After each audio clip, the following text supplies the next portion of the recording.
오늘 20절의 말씀에 보시면 선지자 이사야가 유다 왕 히스기야에게 하나님의 말씀을 전하고 있는 겁니다. 20절에 보시면 아수르 왕 사네립 때문에 내게 기도하는 것을 내가 들었다 이렇게 말씀하십니다.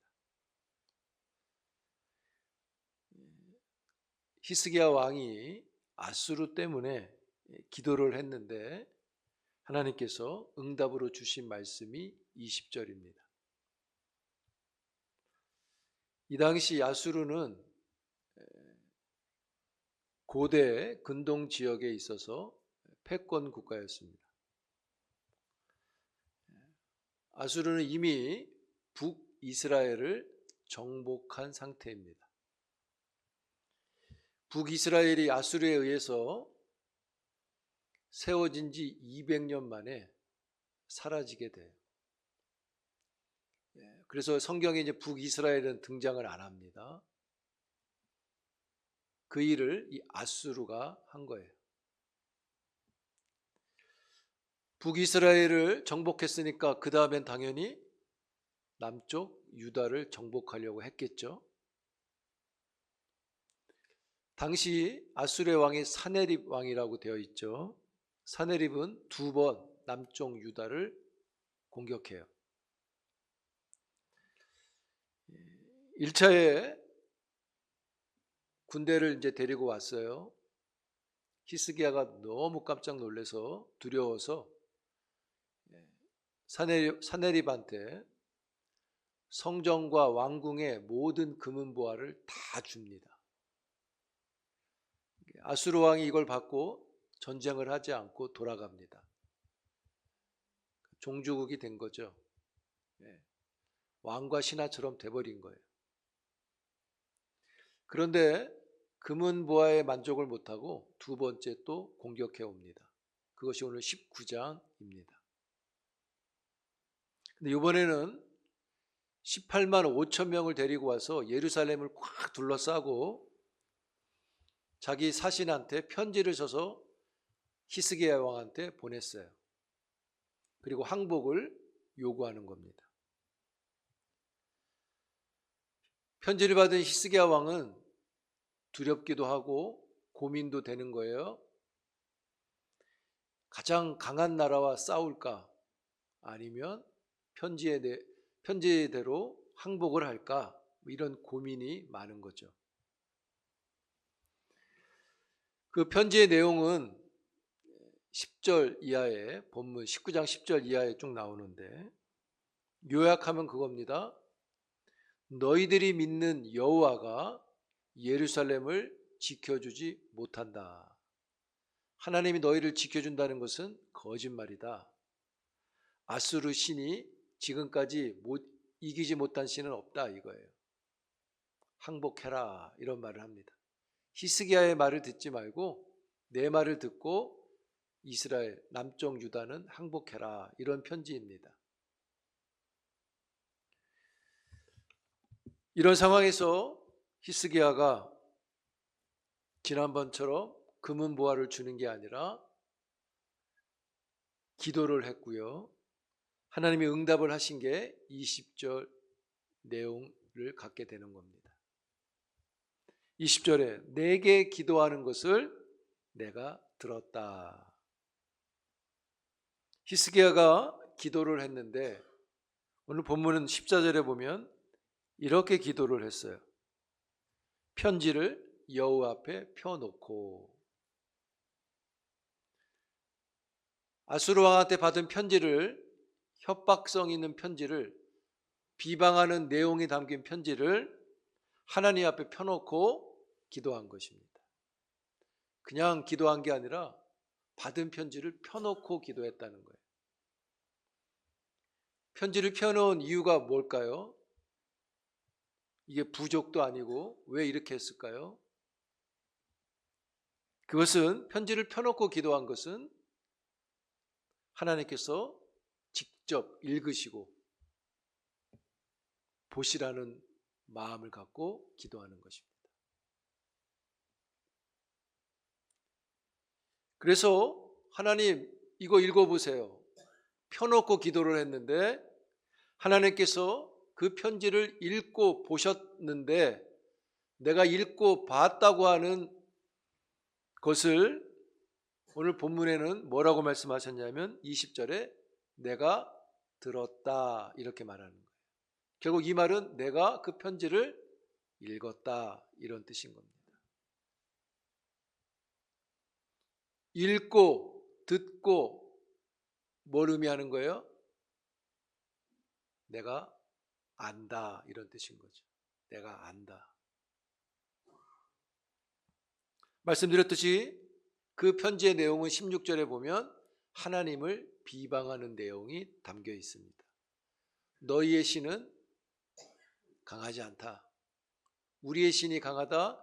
지금까지 모든 전쟁에서 우리가 이겼다. 우리의 신이 우리를 편든 거다. 이런 내용이 쭉 18장부터 보면 나오게 돼요. 여러분, 내가 들었다 그러셨잖아요. 하나님은요, 비방을 받는 히스기야의 기도를 들으십니다. 그리고요, 하나님은요, 사내립이 비방하는 비방도 들으셨어요. 그래서 여러분, 말에는, 우리가 하는 언어에는 신앙이라는 게 있어야 되고 경건이라는 게 있어야 됩니다. 왜요? 하나님이 들으시기 때문입니다. 하나님은 기도하는 사람의 비방받는 사람의 기도를 들으셨잖아요. 그래서 기도하는 사람의 마음을, 그 아픈 마음을 다 아세요. 또 하나님은요, 비방하는 사람의 교만도 알고 계세요. 그래서 27절에 보시면 그렇게 말하는 겁니다. 다 안다 이렇게 말씀하시는 거예요. 다 안다. 성도 여러분, 사람은 뭘 들으면 오해라는 걸 할 수 있죠. 그래서 왜곡된 정서와 마음을 갖게 되는 경우가 있어요. 그런데요, 하나님은요, 들으시고 결코 오해가 없으십니다. 하나님은요, 우리의 기도를 왜곡되게 들으시는 법이 없어요. 그래서 우리는 걱정 없이, 혹 잘못될까 봐 하는 마음 없이 그냥 하나님께 기도를 하면 됩니다. 하나님이 다 알고 계시기 때문에 기도하면 됩니다. 하나님이 다 알고 계시는 분이잖아요. 이것을 신학적으로는 무한하신 하나님이라고 합니다. 무한하신 하나님은 모든 것에 전지하시고 모든 것에 전능하시고 모든 것에 편재해 계시고 모든 것에 영원하심을 갖고 계신 게 무한하신 하나님이라고 말씀을 드렸었죠. 그래서 히스기야는 이 전쟁이 어떻게 될 줄 모르니까 본인이 뭘 해야 될지를 모르기 때문에 모든 걸 다 알고 계신 무한하신 하나님께 기도라는 것을 하고 있는 것입니다. 왜요? 하나님이 알고 계시기 때문이에요. 그래서 히스기야의 기도는 탁월한 영적인 행보라고 할 수 있습니다. 우리도 무한하신 하나님께 기도하는 행보를 추구하는 우리 모두가 되기를 축복합니다. 19절에 보시면요, 히스기야가 이렇게 말해요. 여호와가 하나님이신 것을 알리이다. 그러니까 여호와가 하나님인 걸 좀 알려주세요 이런 말이죠. 여러분, 여호와가 하나님이신 것을 아는 것과 모르는 것의 차이가 있어요. 사내립이 여호와를 모르니까, 하나님이라고 말은 하지만 여호와를 모르잖아요. 그러니까 비방을 일삼고 있는 거예요. 히스기야는 하나님을 아니까 뭐래요? 기도를 하는 것입니다. 그래서 여호와가 하나님이신 것을 아는 사람은 기도를 합니다. 그래서 여러분, 하나님을 안다고 하는데 기도하지 않는 건 종교일 뿐입니다. 복음은요, 기도를 해요. 종교는 빌어요. 기도와 비는 건 다른 겁니다. 그래서 복음과 종교의 차이는 하나님께 기도하는 데 있습니다. 여러분들은 어떠세요?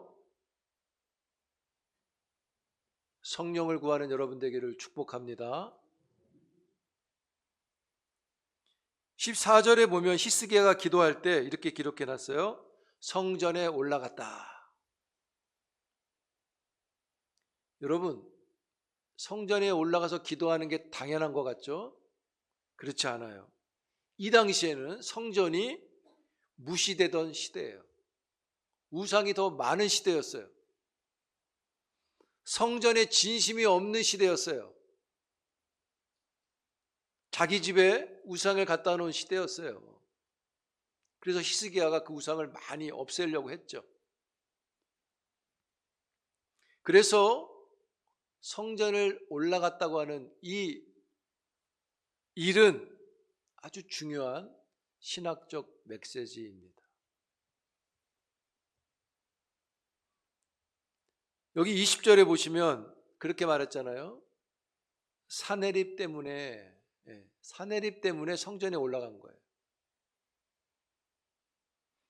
그러니까 이걸 다르게 말하면 그러니까 아수르 때문에 기도가 있는 거예요.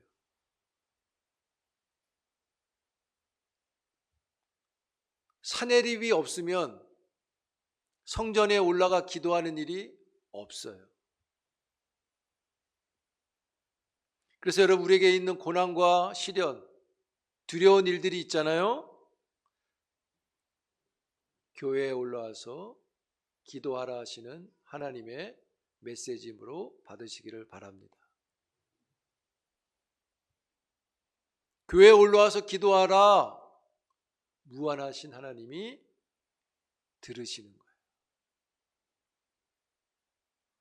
여러분, 출애굽한 이스라엘 백성들이 출애굽 후에 광야를 딱 쳐다보고, 그 광야를 걸어가야 되잖아요. 그 광야를 딱 쳐다보고 마음이 상한 게 있었어요. 광야를 보니까 황당한 거예요. 마음이 크게 상했어요. 그래서 상한 마음에 이런 말을 했어요. 민수기 11장에 보면 왜 여기까지 데리고 와서 우리를 죽게 하느냐, 이렇게 말해요. 그리고 광야의 하찮은 음식은 싫다고 말해요. 광야 때문에 일어난 일이에요. 그래서 모세를 원망하고 더 나가서 하나님도 원망했다고 기록합니다. 그러자 하나님께서 곧바로 불뱀을 보내셨습니다. 여러분, 그거 아십니까? 이 불뱀이 나중에 이스라엘에게 우상이 됩니다. 이걸 갖고 다녀요. 그리고 섬겨요, 그걸. 이스라엘 백성들이.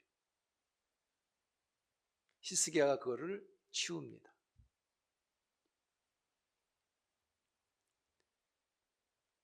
여러분, 무엇 때문에, 누구 때문에, 그것 때문에 우리한테 생기죠. 그럴 때 기도하는 사람이 되기를 축복합니다. 목사 때문에, 장로 때문에, 권사 때문에, 집사 때문에 교회에 올라가서 그 마음을 펴놓고 그 마음을 하나님께 기도로 보내는 여러분들이 되기를 바라요.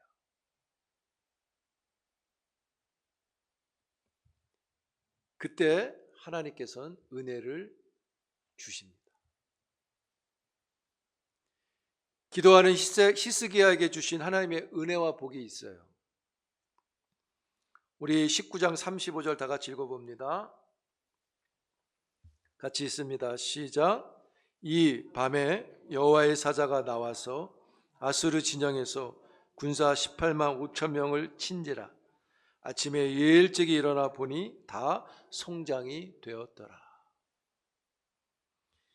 예루살렘을 에워싸고 18만 5천 명이 지금 기다리고 있잖아요. 그 18만 5천 명이 송장이 되었더라. 죽은 거예요. 근데 여기 보니까 35절에 이렇게 되어 있죠. 아침에 보니 송장이 되었더라. 그러니까 하나님께서 밤새 싸우신 거예요. 밤이라서 몰랐는데 하나님은 싸우고 계셨던 거예요. 밤에 누구도 몰랐는데 하나님이 밤새 응답하신 거예요. 그래서 성경은 이 일을 가리켜서 이렇게 말해요. 31절에 하나님의 여호와의 열심이라고 말하는 거예요. 여러분, 우리의 가정에 아픔이 있고 우리 앞날이 좀 깜깜할 때 성전에 올라가 기도하는 사람에게 하나님의 열심이 있습니다. 하나님의 열심은요, 밤새 일어나기 때문에 아무도 몰라요. 기도한 사람만 아침에 아는 것입니다. 아, 하나님이 하셨구나. 기도한 사람만 아는 거예요. 그러면 이 하나님의 열심이 우리에게 뭐냐? 하나님의 열심은 우리에게 기도의 열심인 겁니다. 기도를 하는 여러분 되기를 바랍니다. 기도 없이 살아갈 수 없는 겁니다. 기도 없이 잘 산다면 문제가 있는 것입니다. 문제를 얻고자 하는 게 아닙니다. 문제가 있든 없든 기도를 해야 합니다. 더욱이 어려움이 있을 때 더 기도해야 되는 것입니다.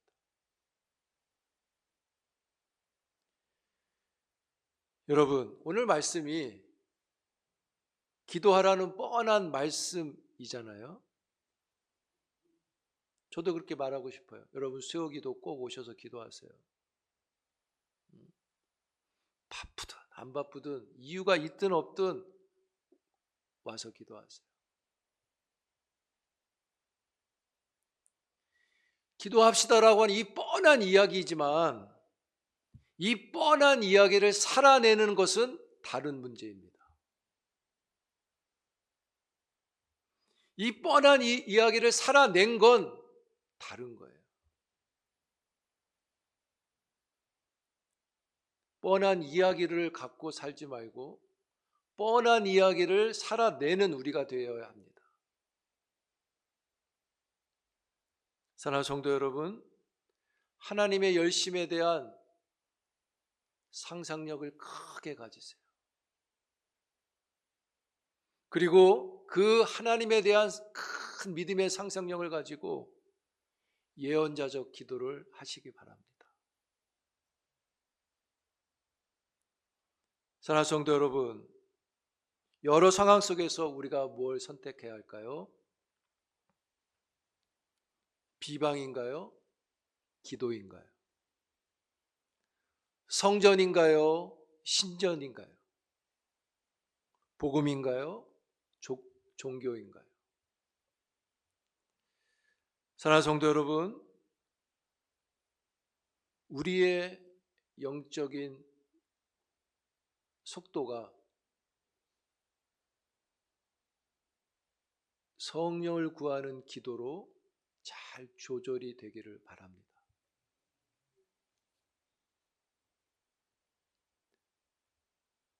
열왕기 19장 35절에 우리 아까 읽었잖아요. 이 밤에 여호와의 사자가 아수르 진에서 군사 18만 5천을 친지라 아침에 일찍 일어나 보니 다 송장이 되었더라. 여러분, 하나님의 사람의 기도가요, 아수르 왕의 군대보다 더 강함을 믿습니다.